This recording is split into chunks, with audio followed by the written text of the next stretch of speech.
Stop what you're doing. You have to watch through to the end to see why Gene Hackman's family is crying, and you won't believe the size of his fortune. Indeed, the two-time Oscar winner and Hollywood icon, who quietly retired from performing years ago, has left behind an estimated $200 million fortune, and the way it is being divided is causing a stir in the public. Playing rugged, no-nonsense roles in movies like Bonnie and Clyde and The French Connection, Gene Hackman made his debut in the 1960s. Not only did he win honors during his 5-decade career, but he also made shrewd money from stock selections, real estate investments, and back-end agreements on blockbusters.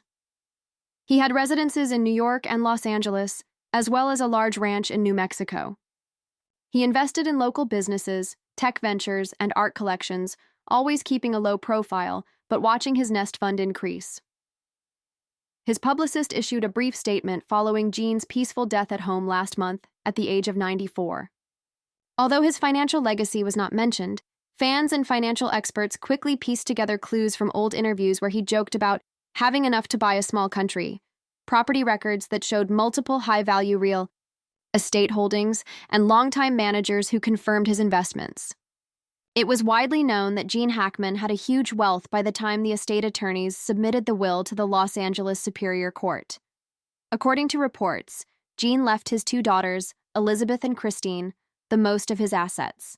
In his will, with each receiving over $80 million. A $20 million trust for his 50-year wife Betsy's lifetime care is designated as its executor and beneficiary.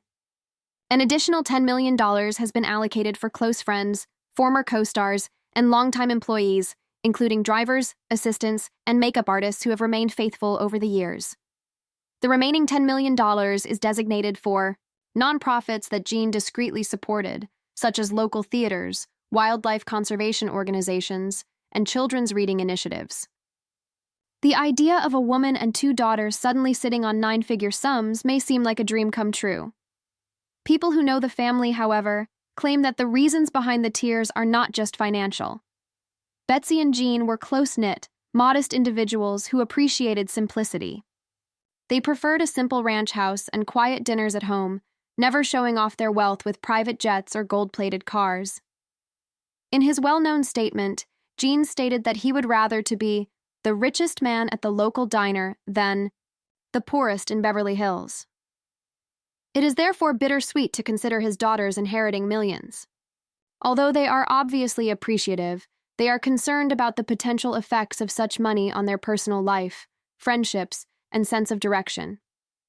The eldest daughter, Elizabeth, teaches in Santa Fe. She rents a modest apartment close to her school and has never bought a home of her own. The younger Christine is the director of a nonprofit organization that provides arts instruction to underprivileged children in Los Angeles. Both have had humble lives, funding their passions with minor grants and summer employment. They're looking at 8-figure bank balances now. According to friends, Elizabeth has been crying because she fears losing the grounded life she loves. Christine is caught between maintaining the straightforward, practical work she loves and growing her organization.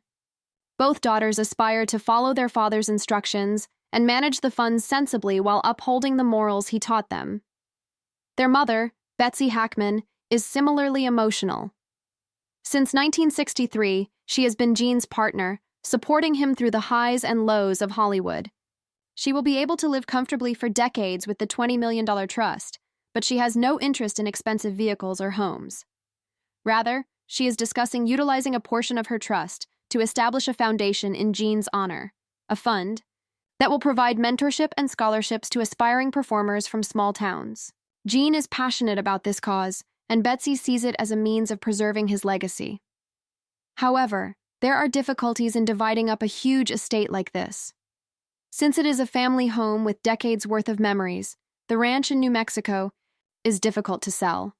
Only one of Elizabeth and Christine can retain it, even though they both want to. Even that decision has caused them to cry, even though they decided to let Betsy make the final decision. They spent their summers learning to ride horses, seeing the stars by the fire, and hearing their father's stories on the ranch, which is more than simply land. It's devastating to lose half of that ancestry.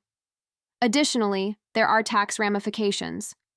The family must pay millions in inheritance taxes even with careful estate preparation. To pay for it, they will have to sell some assets, such as the Beverly Hills home or the flat in New York. It hurts to consider selling parts of their father's history. They have contemplated converting the house in Los Angeles into a museum dedicated to Gene's life, which would be accessible to the public one weekend each month. The taxes would be covered by admission fees. Although it's a novel approach, it has drawbacks of its own, including personnel requirements, upkeep expenses, and the psychological toll of transforming a family home into a tourist destination.